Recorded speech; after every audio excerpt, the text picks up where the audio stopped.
Hello hi നമസ്കാരം. എല്ലാവർക്കും സുഖമാണെന്ന് വിചാരിക്കുന്നു. ഇന്നൊരു വേറിട്ടൊരു രുചിയിലൊരു കൊണ്ടൊരു കറിയുമായിട്ടാണ് ഞാൻ വന്നിട്ടുള്ളത്. പ്രത്യേകിച്ച് കറികളൊന്നും ഇല്ലാത്ത ദിവസങ്ങളിൽ ഒരുപാട് ഇഷ്ടമാവുന്ന ഈ കറി ഇതെങ്ങനെയാണ് ഉണ്ടാക്കുന്നതെന്ന് നോക്കിയാലോ. നേരെ പോവാം വീഡിയോയിലേക്ക്. ഇത്ര മത്തനുണ്ട്, അതിൻ്റെ ഈ ഭാഗമൊന്നും നമുക്ക് കട്ട് ചെയ്ത് പോയാൽ എല്ലാം കട്ട് ചെയ്ത് വെച്ചിട്ടുണ്ട്. എല്ലാം ഒരേ വലുപ്പത്തിന് കട്ട് ചെയ്യാനായിട്ട് നോക്കണം കേട്ടോ. ഇതിൽ ഞാൻ പിന്നെ സവാള ഇടുന്നില്ല കേട്ടോ. സവാള ഇട്ട് കഴിഞ്ഞാൽ ഒരുപാടൊന്ന് കുഴഞ്ഞു പോകും. അപ്പം ഇത് മാത്രം ഇട്ടിട്ടാണ് ഇപ്പോൾ ചെയ്യുന്നത്. സത്യത്തിൽ എനിക്ക് അബദ്ധം പറ്റിയതാണ്. ഞാൻ മൺപയറും ഇതും കൂടി ഒന്ന് കുത്തിക്കാച്ചി എടുക്കാമെന്ന് വിചാരിച്ചിട്ടായിരുന്നത്. ഉറക്കപ്പിച്ചിൽ ഞാൻ എടുത്തിട്ടത് കടലയായിപ്പോയി. ഇനിയിപ്പോൾ എന്തായാലും ഇത് വെച്ചിട്ട് എങ്ങനെ ചെയ്യാമെന്ന് നോക്കാം കേട്ടോ. ഇത് നല്ല ടേസ്റ്റ് തന്നെയാണ്. 7-10 ചെറിയ ഉള്ളിയും 5 അല്ലി വെളുത്തുള്ളിയും കൂടി എടുത്ത് വെച്ചിട്ടുണ്ട്. അതിനൊന്ന് ഒതുക്കി എടുത്തിട്ട് വരാം, ചതച്ചെടുത്തിട്ട് വരാം കേട്ടോ. മിക്സിയിലിട്ട് അടിക്കുന്നില്ല, ഒന്ന് ചതച്ചെടുക്കുന്നുണ്ട്. ഒരു പാൻ എടുത്ത് വെച്ചിട്ടുണ്ട്. അതിലേക്ക് ഓയിൽ ഒഴിച്ചു. ഓയിൽ നന്നായിട്ട് ചൂടായിട്ടുണ്ട്. ഇനി ഇതിലേക്ക് കടുക് ഇട്ട് കൊടുക്കാം. കടുകൊക്കെ നന്നായിട്ട് പൊട്ടി വന്നിട്ടുണ്ട്. ഇനി ഇതിലേക്ക് 2 വറ്റൽമുളക് ഇട്ട് കൊടുക്കാം. ഇനി നമ്മൾ ഈ ചതച്ച് വെച്ചേക്കുന്ന സാധനങ്ങൾ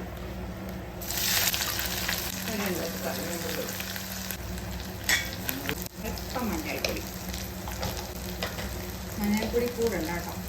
മഞ്ഞൾപ്പൊടിയുടെ ഒരു പച്ച കുത്തലൊന്ന് മാറുന്ന രീതിയിൽ ഒന്ന് നന്നായിട്ട് ഒരു 2 സെക്കൻഡ് ഒന്ന് സോട്ട് ചെയ്ത് കൊടുക്കാം. മത്തനിൽ നിന്ന് തന്നെ ആവശ്യത്തിന് വെള്ളമുള്ള ഒരു വെജിറ്റബിളാണ് കേട്ടോ മത്തൻ എന്ന് പറയുന്നത്. അപ്പോൾ അതുകൊണ്ട് ഇനിയിപ്പോൾ വെള്ളമൊന്നും നിങ്ങൾ ഒഴിച്ചു കൊടുക്കാൻ നിൽക്കണ്ട. നന്നായിട്ട് ആ എണ്ണയുടെ മിക്സൊക്കെ മത്തനിലാവുന്ന രീതിയിൽ ഒന്ന് ഇളക്കിയിട്ട് കൊടുക്കുക. അതായത് അടി താഴ്ത്തി ഒന്ന് ഇളക്കിയിട്ട് കൊടുക്കുക. ഇപ്പോൾ ചെറിയ ഉള്ളിയും വെളുത്തുള്ളിയൊക്കെ എല്ലാ ആവശ്യത്തിനും ആയിട്ടുണ്ട്. ഇനി ഇതിലേക്ക് കുറച്ച് ഉപ്പും കൂടി ഇട്ട് കൊടുക്കാം. അതിലൊക്കെ ആ ഉപ്പൊന്ന് പിടിക്കും. അല്ലെങ്കിൽ പിന്നെ അവസാനം ഇട്ട് കഴിഞ്ഞാൽ ഉപ്പ് പിടിക്കാനായിട്ട് ബുദ്ധിമുട്ടാണ് കേട്ടോ. അതുപോലെ തന്നെ മത്തൻ എന്തെങ്കിലും ഉടഞ്ഞു പോകരുത്. മത്തനായിട്ട് തന്നെ കിടക്കണം കേട്ടോ. നമുക്ക് കടിച്ച് കഴിക്കാൻ കിട്ടണം. ആ ഒരു ഇതാണ് കേട്ടോ. എന്നാൽ നല്ലതുപോലെ വേഗം ചെയ്യണം. അതാണ് ഒരു ടേസ്റ്റ് എന്ന് പറയുന്നത്.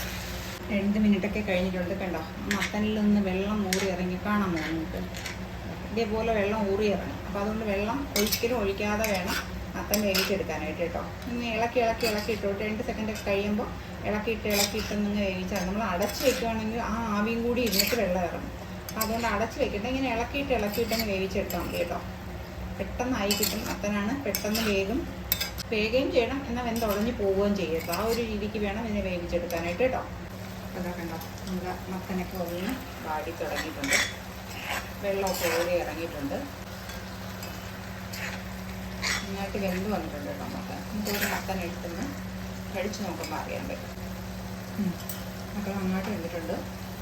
ഉപ്പും എല്ലാം എരിവൊക്കെ കറക്റ്റാണ് കേട്ടോ. നിങ്ങൾ എരിവുള്ള പച്ചമുളക് ഇല്ലെങ്കിൽ കാന്താരി മുളക് ഉണ്ടെങ്കിൽ അത് വേണേ. ഇതിലേക്ക് ഏകദേശം ഒരു 1/4 കപ്പിനും 1/2 കപ്പിനും ഇടയ്ക്ക് തേങ്ങ. ഞാൻ ജീരകമൊന്നും ഇട്ടിട്ട് വേണമെങ്കിൽ ജീരകം ഇടാം കേട്ടോ. ജീരകം ഇട്ട് ഒന്ന് ഒതുക്കിയെടുക്കാം. ഞാനിപ്പോൾ ജീരകം ഇടുന്നില്ല. പ്രത്യേകിച്ച് കറിയും വേണ്ട. ഇന്നിപ്പോൾ പ്രത്യേകിച്ചുള്ള ഒരു കറിയും ഇല്ല. കാരണം ഫിഷൊന്നും ഇല്ലാത്തത് കൊണ്ട് ഒരു സാമ്പാറും വെച്ച് ഈ ഒരു കറിയും ഒരു ഓംലേറ്റും കൂടെ ഉണ്ടാക്കണം. ഇന്നത്തെ കറി ഇതാണ്. ഇത് കണ്ടുകൊണ്ടിരിക്കുന്ന സമയത്ത് നിങ്ങൾക്ക് ഇഷ്ടമാവുകയാണെന്നുണ്ടെങ്കിൽ ഒന്ന് ലൈക്ക് ചെയ്യാനും ഷെയർ ചെയ്യാനും സബ്സ്ക്രൈബ് ചെയ്യാനും മറക്കല്ലേ.